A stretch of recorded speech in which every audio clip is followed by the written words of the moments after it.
Hi, I am Marlo Picamano, the top one on the last September 2019 LED secondary level, and today we'll be sharing some tips on how to ace the board exam.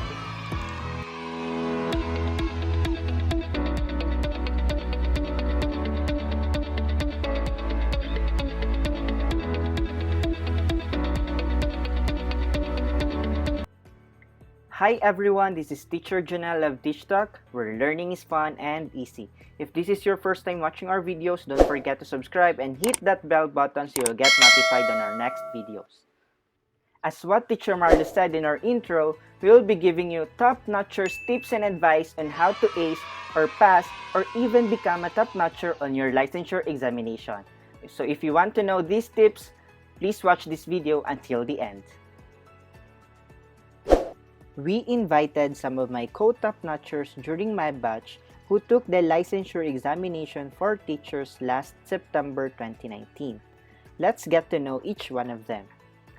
First, yours truly. Again, I'm Teacher Janelle Galiaza. I graduated from Leyte Normal University. And on our board exam, I landed top 8 with a rating of 91%. Sana all! I took Bachelor of Secondary Education, specializing mathematics.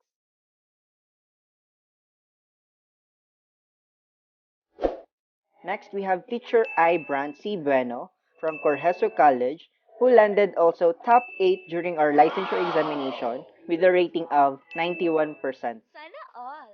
He is also from secondary level, specializing mathematics.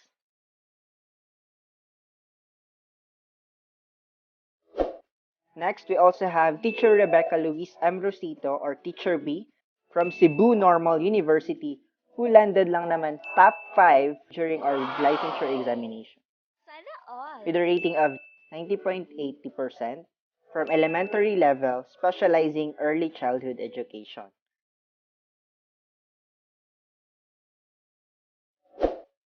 And last but of course not the least, we have Teacher Marlo Picamano from University of Southern Mindanao, who grabbed the first place, ang kaisa-isang first place sa secondary level with a rating of 93.40%. Wow! Sana all! He's from secondary level, specializing mathematics also.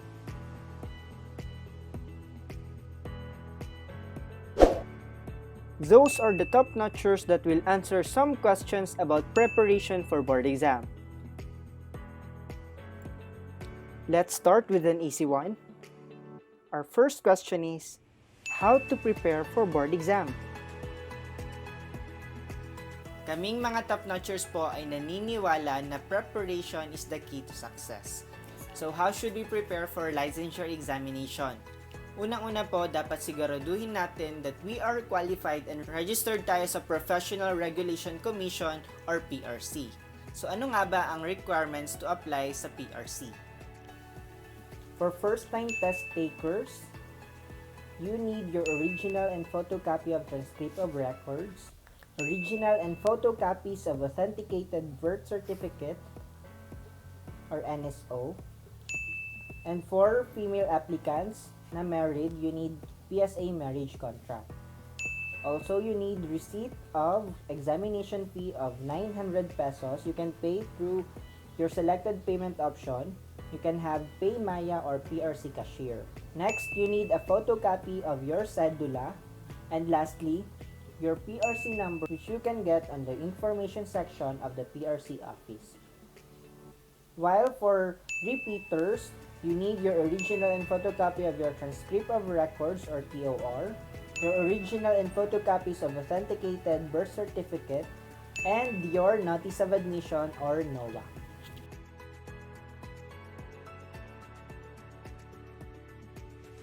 Pagkatapos nito ay pwede na tayong mag-focus sa review natin. We need to focus on our goal, which is to pass and even top the licensure examination. What was your ultimate goal?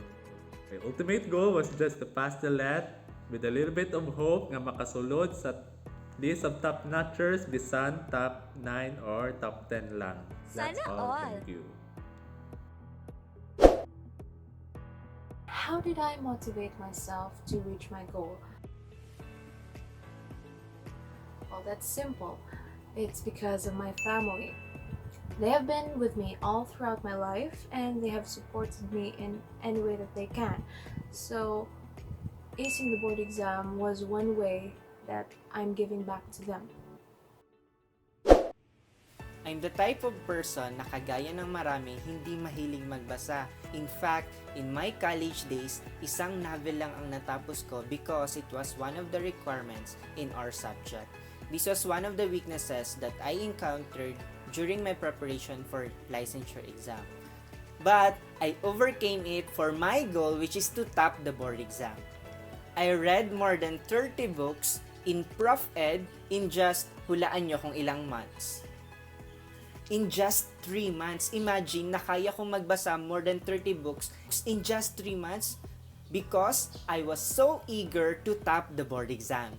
Also made a motivational poster just like this one na kung saan nandun yung name ko and yung top na gusto ko, which is top 1 of course. You can also make a poster just like this one. I'll put the links sa description box so you can download it and edit it para ma-remind kayo araw-araw kung ano yung goal nyo. Lastly, palagi kong sinasabi sa sarili ko na you will top the board exam. You will become a Topnotcher. You can make it araw-araw. But of course, minsan hindi natin may iwasan na mapagod or mawala ng focus. Pag nafe-feel nyo na yung ganito, you can take short breaks and during breaks, you can eat snacks, take a nap, or bond with your family. Take note lang po that we should be consistent on our study schedule so that masasanay ang brain natin sa pag-aaral or pag-review. Since my goal was to pass the board exam, honestly, I did not know what motivation did I do before that. I just fully commit myself to my studies and to the review. This is a question for during the review days or before the exam. So the question is, how did you arrange your daily schedule?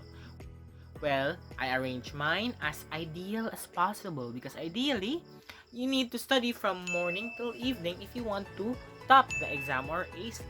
So here goes. 8 to 12 p.m.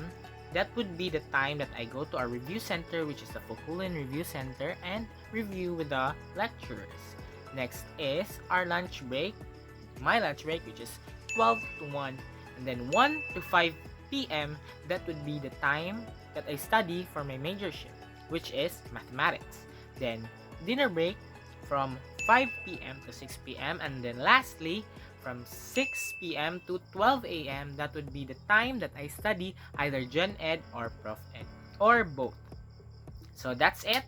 That's my ideal schedule during that time.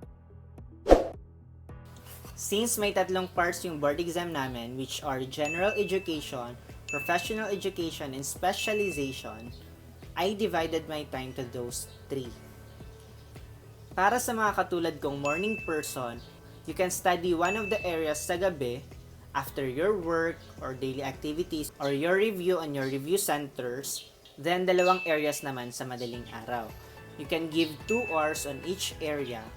Para naman sa mga night owl, you can study 2 areas sa gabi and then isang area sa umaga. How did I avoid distractions? Distraction is your number 1 enemy when you are studying for the board exam. So 2018 to 2019, I was so engrossed with social media. Almost 8 hours a day or 10 hours a day, I would be on my phone watching updates in Facebook, Twitter, and Instagram, and it really ate a lot of my time. So studying the board exam was almost like just a second task for me. But I had a goal. I wanted to ace the board exam. I wanted to top. So as early as January 2019, I decided to deactivate all of my social media accounts, minus Messenger because that's an essential. that's just a way to avoid all the distractions. Have a clear head and put that goal in your head to pass or to top the board exam, and you'll surely achieve it. Always avoid these distractions. And number one, deactivate your social media accounts during board exam season. What studying strategies did you employ? First and foremost, do not study in your bedroom because there is a major temptation in there.